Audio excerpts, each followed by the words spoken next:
Turning back to our top story this morning, leaders around the world condemning North Korea after the country reported that they have successfully tested their first hydrogen nuclear bomb. Let's bring in Fox News national security analyst KT McFarland, who, I don't know, there's nothing you can't talk to, KT, but you used to actually teach a course. At MIT, when I was a graduate student at MIT, I taught a course about nuclear weapons. Here's why this is significant.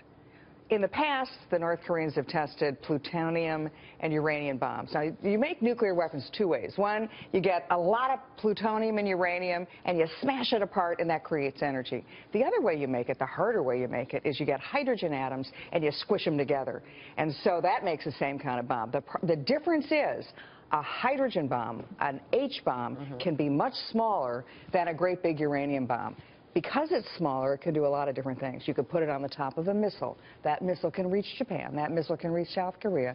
That missile could ultimately reach the United States. Wow. So that's why it's really scary. It's because it's a small weapon, could be put on a missile that they've already tested, that we already know they have, that can reach other countries. The second reason it's a scary thing that North Korea does, North Korea and Iran have a mutually convenient relationship, and what North Korea tests, Iran shows up with, shortly thereafter. So if North Korea sells that stuff to Iran, if it is a successful nuclear test with a hydrogen bomb and Iran gets that technology, this starts to change the whole world. I want to bring Michael in on this because you're actually looking at the market perspective as this breaking news unfolds.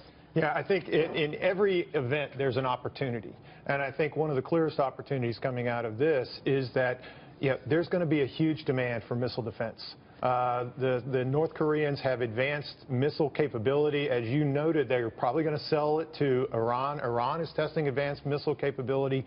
And so all of the defense contractors that are out there creating the defense systems like the Israeli Iron Dome system, there's going to be tremendous demand in South Korea, in Japan, and frankly in the United States itself for protection against a rogue state like North Korea, now that they are starting to develop this capability, and with the fears that it will spread to Iran. And that kind of technology will be required in Europe, because if Iran does get it, I mean, we've known in the past that Iranian engineers are in North Korea. They're watching, they're participating in those nuclear tests in the past. So if it moves there, then the whole world really is potentially What do you make so far of the U.S. reaction to this? We've seen the world... blah, blah, blah. No. I mean, we've strongly condemned it. What's that supposed to mean? So what should we do? Yeah. Well, here's the problem. We don't have a lot of leverage left, and particularly after we kept drawing red lines in the Middle East that we never reinforced.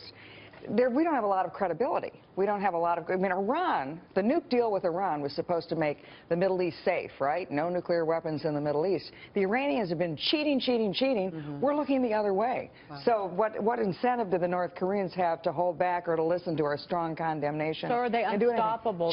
China is the key to all of this. China provides 75% of the food, the heating oil, the fuel to North Korea. China has the major influence on North Korea. China, sadly, is in an economic slump right now. Wow. KT McFarland is spelling it out for us. And Monica, this is obviously going to become a big campaign issue, a big election issue in the election year. Absolutely. And then you question which candidate gets the benefit of these threats, not just the Islamic terror threat, but now North Korea testing. And when I look at the field, it's strong candidates like Donald Trump, like Ted Cruz, who benefit from this because they project strong leadership. The other question I had for KT on the Iranian component of this, it looks like this is largely a reaction to the post-Iran nuclear deal that North Korea is trying to regain the world's attention. But I wonder how many of the Iranian VIPs were on site for this test? Absolutely. And did they pay for the test? Is another critical good question, because we know in the past that when North Korea tests something, it shows up in Iran. I mean, the missile that the North Korean tested within a few months shows up in Iran. They scrub the side of the name. They put a new name on the side, the Shahab missile. And so we know that they've been working in conjunction with each other. And we do know that Iranian engineers have always been present at North Korean tests. And any comment, KT, before I let you go, on the escalating conflict between Iran and Saudi Arabia and the U.S. response to that? Well, we're not playing in this. I think that the sad thing in the Middle East is that the United States has switched sides. We were historically Sunni allies. Now we're Shiite allies with Iran.